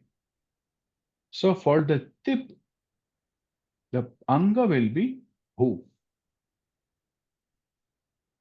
Okay. Now, because kartari shap we have to use, so we are adding a vikrana pratyaya called shap. Now we are adding 2 pratyayas to dhatu. So which is what? Which the anga? Where is the anga of what? Anga the pratyaya ka anga kaun sa hoga? So for shap pratyaya, the anga will be bhu. And for the tip pratyaya, the anga will be bhu plus shap. The combination of this will be the anga of tip. Yasmat pratyaya vidhiyate tasmat purvam yad asti tas anga. अंग दो से भी अंग ज्यादा किसको बोलते हैं? पुनरेकवारं वदतु महोदय। हाँ, यस्मात् शब्दात् प्रत्ययः विधीयते तदादि शब्द स्वरूपम तस्मिन् प्रत्यय परे अंग संज्ञा प्राप्नोति। जैसे भू धातु को मैंने तिप प्रत्यय दिया, लट लकार का तिप प्रत्यय, मेरी इच्छा है कि मैं लट लकार में बोलूं कुछ। भवती शब्द हम लोग लेते हैं, भवती। भवती में तिप प्रकरण है, प्रथम पुरुष एक वचन में, तिप्तझी सिप्तस्थ मिप्वस्मस्, ये सूत्र परस्मैपदी के प्रत्यय है। तो तिप प्रत्यय पहला है, तो मुझे भू धातु के साथ तिप प्रत्यय लगाना है, ये मेरी विवक्षा है। अभी हम शब्द को नहीं देख रहे हैं, तो मैंने खाली भू और तिप लगाया। तो यहां पर तिप प्रत्यय को, इसके लिए अंग कौन सा हुआ? भू। लेकिन जब मैं उसको कर्तरी करूंगा, मुझे कर्तरी की विवक्षा है, कर्मणि भी हो सकता है इसमें, यदि कर्मणि होगा तो शब्द नहीं लगेगा, यक लगेगा। तो इसीलिए मैंने कर्तरी बोला, कर्तरी शब्द। कर्ता के अर्थ में मेरी विवक्षा है करने की, तो कर्तरी के प्रयोग में मुझे शब्द विकरण लगाना पड़ेगा। तो ये भी एक प्रत्यय है। तो अब शप प्रत्यय किसको लगा, उसके आगे में कौन सा है, हमको वो देखना है। शप के आगे भू है, तो शप प्रत्यय का अंग कौन सा हुआ? भू। अब तिप प्रत्यय का अंग कौन सा हुआ? द कॉम्बिनेशन ऑफ भू एंड शप। भू और शप मिला करके जो रूप बनेगा वो तिप प्रत्यय का अंग होगा। अवगच्छन्ति वा? Here I have tried to write something, bhu plus shap plus tip. So this I have added kartari shap by this sutra. Shap, after the it sanya only akara will be left. Shakarasya it sanya bhavati. Kena sutrena shakarasya it sanya bhavati. Kopi vadati va? लसक् लसक् दद्धिते। Lashakva tathite. Now bhu, a and t. These are three final steps are remaining. Now, when there is a akara, this pratyaya is a sarvadhatuk pratyaya. So, when there is a sarvadhatuk or ardhatuk pratyaya, it gets an adesha of guna. Here it is not a guna santi. Please note. Adesha of guna. What are the letters for guna? Can anyone tell me? आदे गुणः। What are the Ade. letters? At, आ ई उ। a, and o. So here, A A O. so here it is bhu. So what is the corresponding gun letter? O. So ho, it is the rupa. The first conversion will be ho. We are not changing the shap here. Just seeing the shap, the ho changes to bho. I am not doing anything. Just like I am seeing someone or something and I am getting frightened. So my color changes from white to purple. I am frightened. Similarly, when the bhu sees the shap, it changes its form from bhu to bho by a guna letter. The sutram will be sarvadhatuk ardhudhatuk ayoho. So now the echoyavayavaha sandhi bhava and ti. Bho will be converted to bhava and ti. Antharupam bhavati. Final rupa. Okay. We will go to the prakriya sometimes later. I am just showing it so that you can understand the difference in pratyaya and anga. What is an anga? So प्रत्यय के आगे में जो भी होता है वो प्रत्यय के लिए वो ही वर्ण है या जो भी धातु शब्द है उसके लिए अंग बन जाता है। शप के लिए भू था और तिप के लिए भू और शप दोनों मिला करके हुआ। तो यहां पर भव जो पूरा है, भव जो है यहां पर वो ती के लिए पूरा अंग है और यहां जो अ है शप है उसके लिए भू है। अवगन्तुं शक्नुवन्ति सर्वे? एतस्मिन् शंका न वर्तते खलु? शंका सार्वधातु अर्धधातुकयोः। हाँ, that I'll come later on. There are two types of pratyayas which defines lakaras also. We'll come back to later once we finish the sanya. This will be used in the prakriya. Now, another important sanya is called pragruhya sanya. This is very useful in the prakriti bhav sandhi. Prakriti bhav sandhi, those who have learned sandhi definitely knows the prakriti bhav sandhi. In the dvivachanam, it, ut, et, dvivachanam pragruhyam. First, dvivachanam, it has to be dirgha ikaranta, dirgha ukaranta, and ekaranta. Pragruhya sangraha bhavati. And just because they are pragruhya, there will be no ach sandhi. It will be a prakriti bhav sandhi. It is not a sandhe abhava. Just because it is pragruhyam. दीर्घ ईकारांत ऊकारांत तथा एकारांत रूप प्रगृह्य संज्ञकम भवति। द्विवचनस्य तिङन्तं तथा सुबन्तं शब्द रूपं यदि दीर्घ ईकारान्तं दीर्घ ऊकारान्तं एकारान्तम् अस्ति तर्हि तस्य प्रगृह्य संज्ञा भवति इति सूत्रस्य आशयः। हरि इति शब्दस्य हरि इति द्विवचने भवति दीर्घ ईकारान्त रूपम् अस्ति खलु। तर्हि दीर्घ ईकारान्तत्वात् प्रगृह्य भवति। सो हरि एतौ एतस्मिन् सन्धिः न भवति। हरि एतौ एव स्थीयते।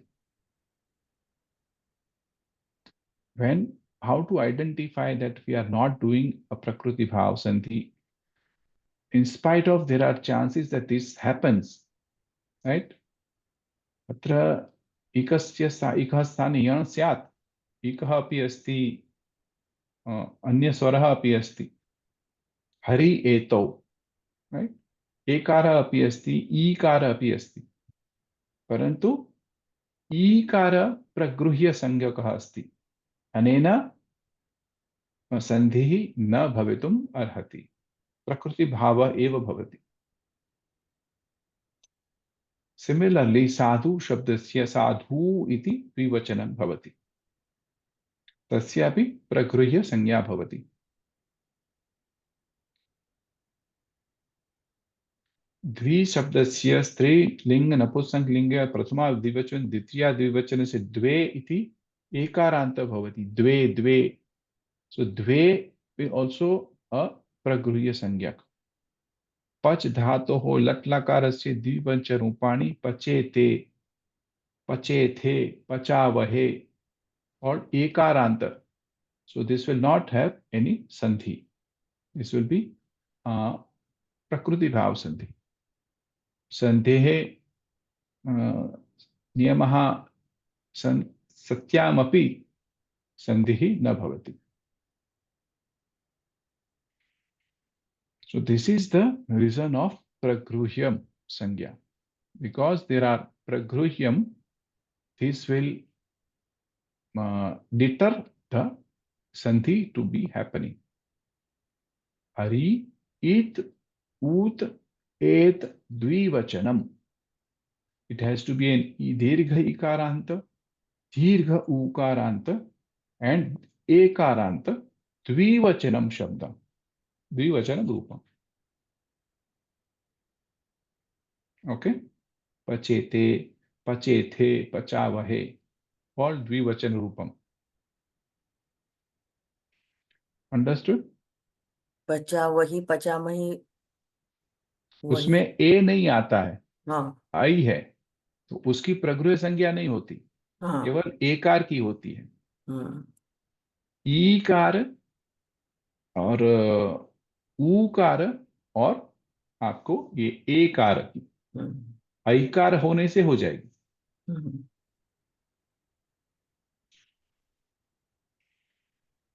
So, प्रगृह संज्ञायाः प्रयोजनं किम्? प्रगृह संज्ञकानां शब्दानां अच सन्धिः कदापि नैव भवति, तत्र प्रकृतिभावः भवति। That is why it is called प्रगृह्यम्। प्लुत प्रगृह्यः अचि नित्यम्। प्लुत यदा अस्ति तथा प्रगृह्य शब्दाः अस्ति, तयोः तेषाम् अच सन्धिः न भवति।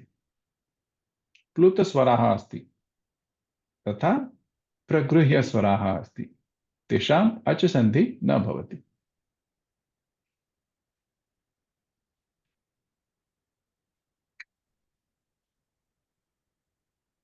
संहितायां स्वरः विद्यते चेदपि सन्धेः अभावः भवति खलु।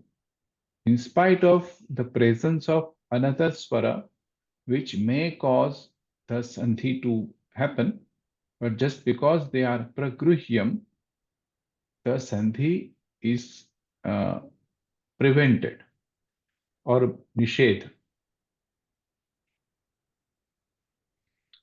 Okay? Do I need to tell one more time? हाँ Or महोदय, can anyone else will repeat what we have? Harish महोदय, ओंकार महोदय, किमपि प्रश्नः? महोदय, सु औ जस हरि वचन औ प्रत्यय जब लगता है तो थोड़ा सा कंफ्यूजन हो गया। प्रगृह्य संज्ञा कैसे हुई उसकी?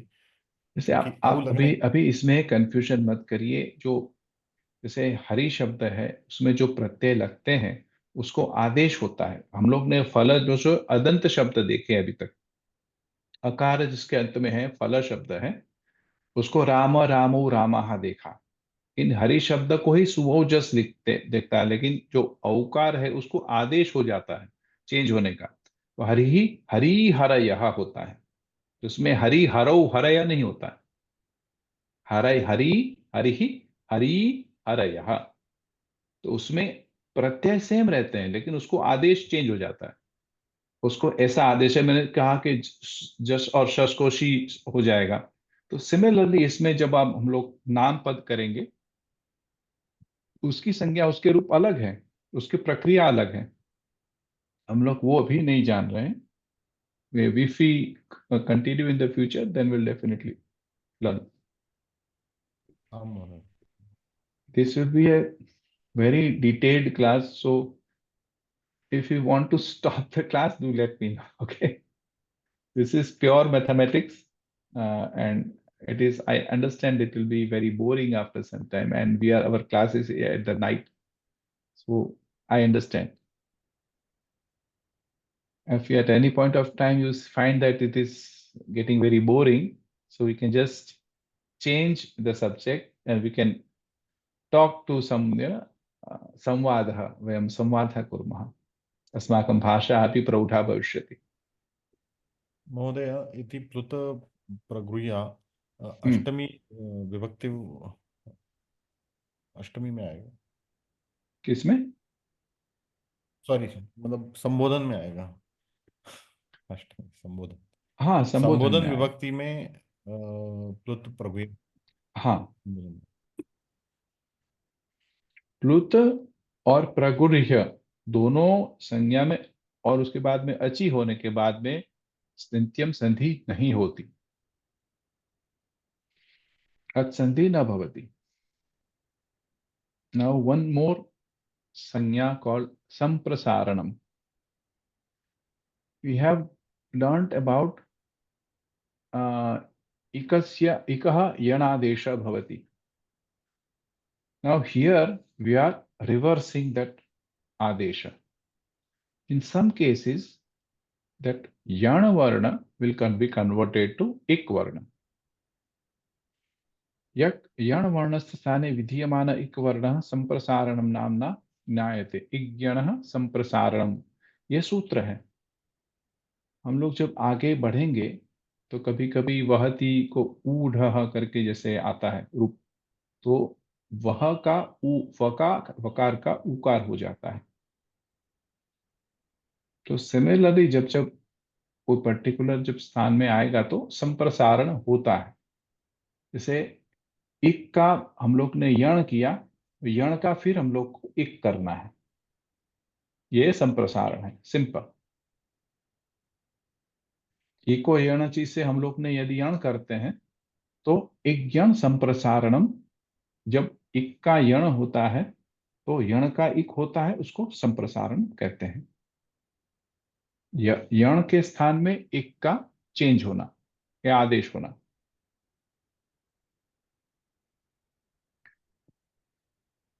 यण वर्णस्य स्थाने इक वर्ण जायमानम इदं परिवर्तनम संप्रसारणम इति नामना एव ज्ञायते।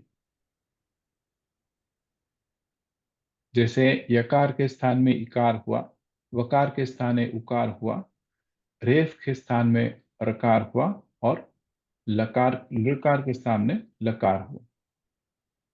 दिस इज न लभ्यन्ते, it's not there in the भाषा। Okay, so we are going through sannyas a little bit faster because most of them are not needed now, but some of them are needed. So samprasaram sanya will be doing when we are doing the prakriya of generating a rupam, right, from a dhatu. Sandhi sanhita. Sanhita we all know. Parha sannikarshaha sanhitaha 14109. What is a sanhita? Varnanam atishaya sannidhi. When two varnas or two syllables come together as called samhita.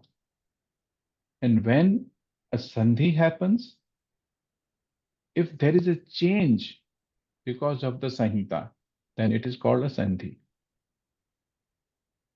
Just by when the two varnas are side by side, it is called a sanyoga in case. But when there is a varna vyatyayaha, it is called sandhi.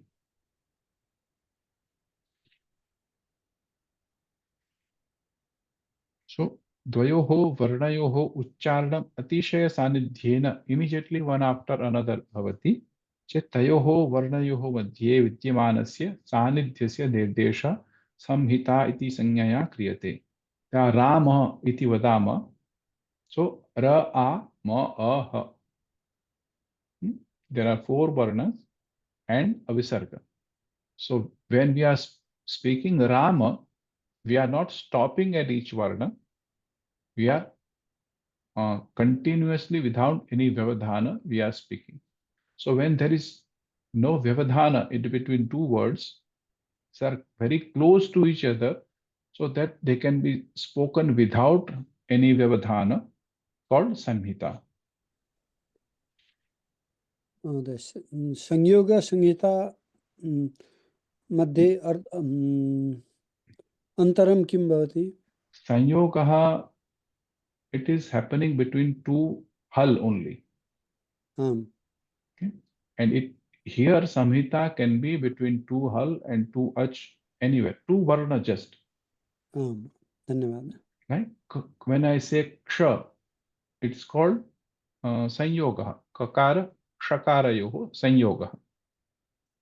But when I say na, it is nakar akarayoh sanhita.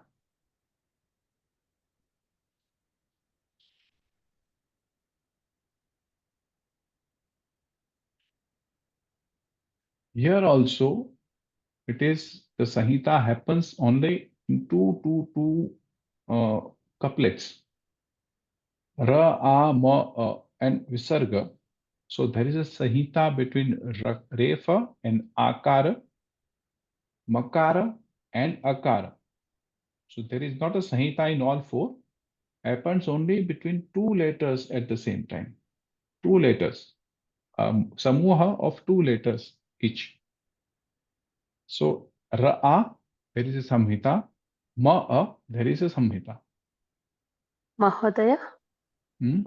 तद् अधिकम् इदं तदिदं किं भवति महोदय संहिता वा संयोगः वा महोदय सन्धि भवति अत्र हा सन्धि भवति तद् अधिकम् इदं हा तद् अधिकम् इदम् अत्र तु संहिता अस्ति but when a sanhita is converted to sandhi when there is a change in the letters.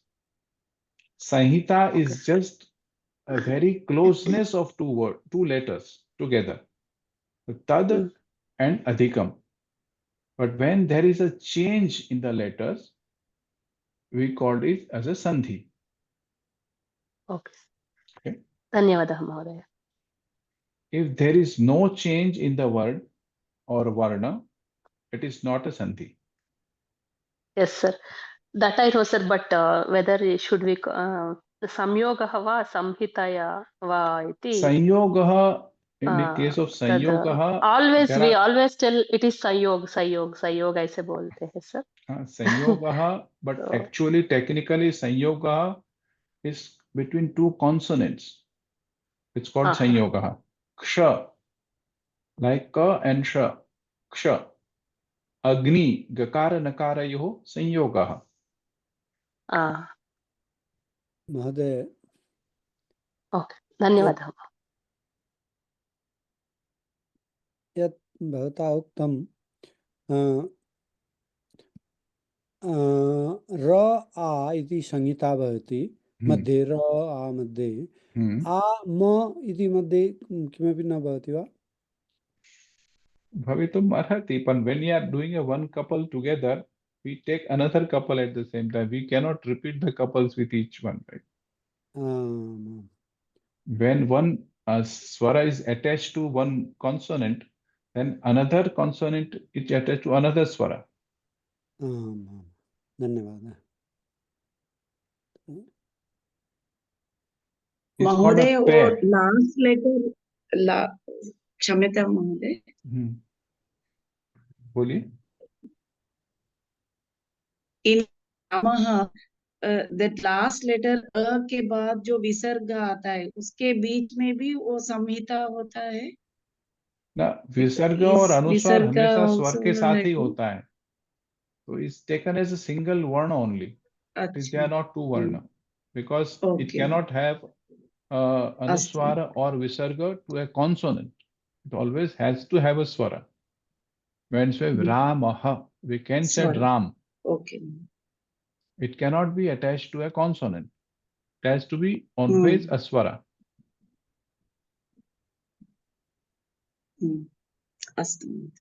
So here I have given an example. Sudhi adhikam upasya. So this is an example of Yan Sandhi, right? Sudhyupasya. Here, one is called Sthani, one is called Adesha, and one is called Nimittam. Sthani, Adesha, and Nimittam. Sudhi, atra dirgha ikarasya sthane, yakara adesha bhavati. Atra ikara ukarayo madhye samipyam asti tadeva sanhita. Sudhi and upasya. So ikara will be changed only if there is an upasya or ukara at the side. Otherwise, it will not change. Understand? So there has to be a nimittam to make the change. इकः स्थाने यण आदेशः भवति, यस्य स्थाने आदेशः भवति स स्थानी। इकः स्थाने, अत्र ईकार इति स्थानी, आदेशः कः? यकारः। यकारः इति आदेशः केन कारणेन भवति? निमित्तं किम्? अच, अचि परे। This is called nimittam. Without the acha, if only it is suddhi, there will not be any change. But when we are adding suddhi plus ach, there will be a change. So this triggers the change rather. Catalyst. Catalyst or the main reason for being the sandhi. Catalyst expedites the sandhi or the prakriya, but this itself causes the sandhi.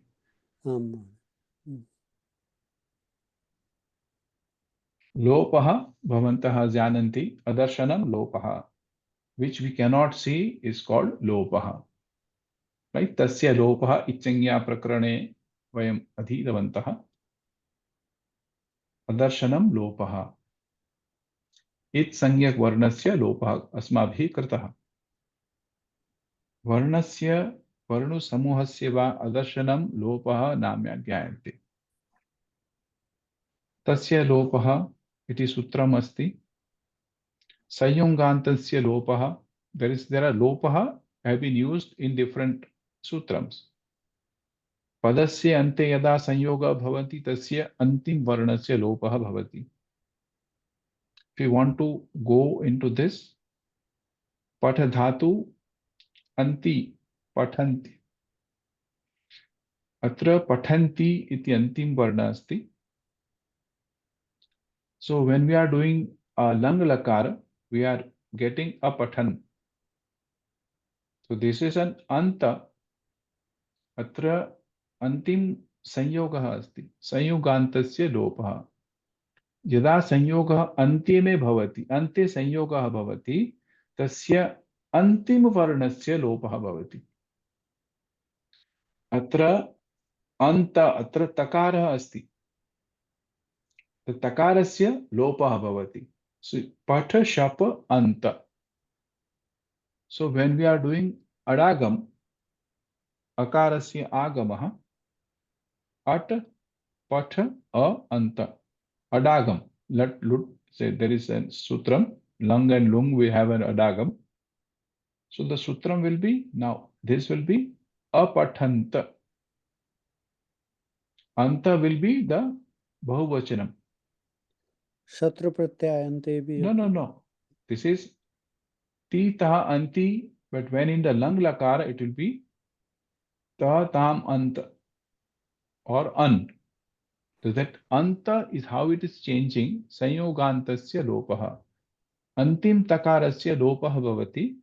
Anena apathan iti rupam bhavati. Apathanta iti na.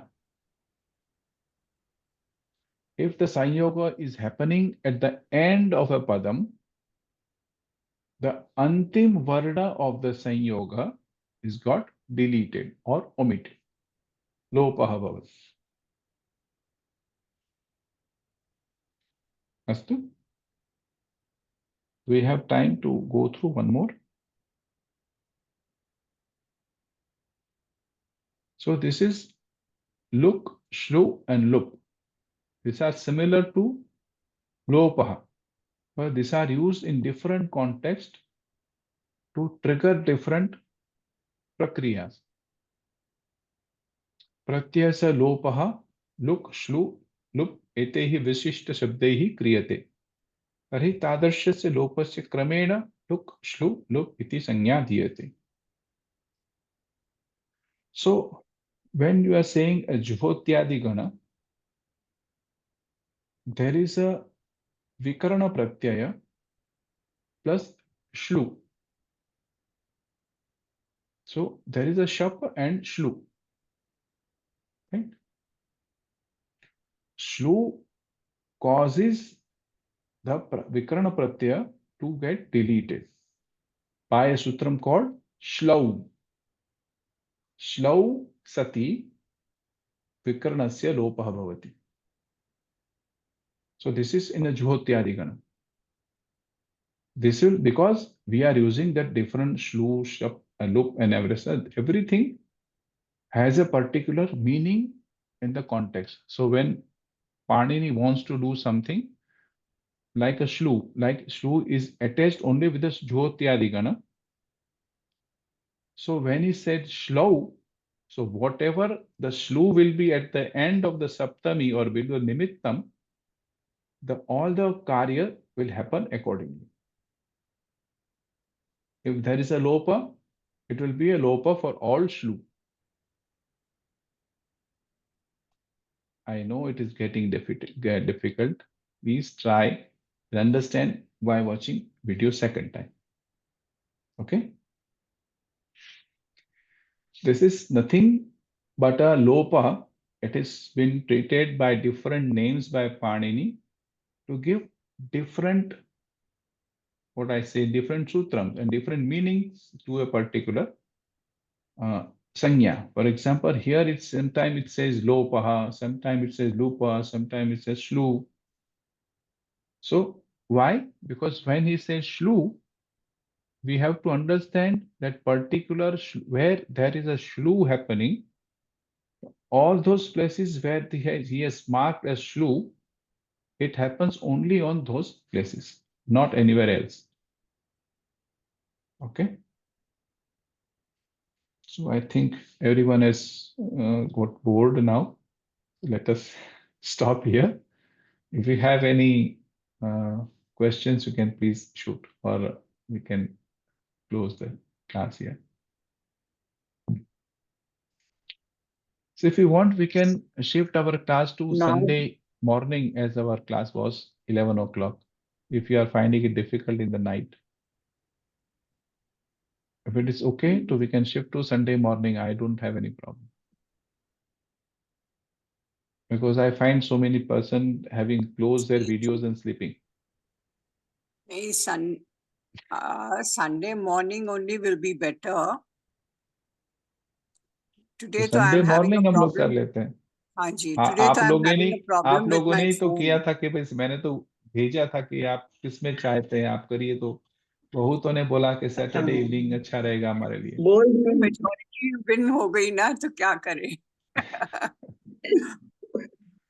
मेरा phone is up giving me problems, so that's why I had to keep my video, perfect. even keep it mute. नहीं, but so for a teacher, nothing is better than a student being interactive in the class. That is why I keep on asking to keep your videos on, so that I can be interactive with you. This is not a one-way traffic, right? That I'm going on talking and talking and you guys just listening and getting bored all the time. I want you to come up with the questions so that my also knowledge gains and your also gains.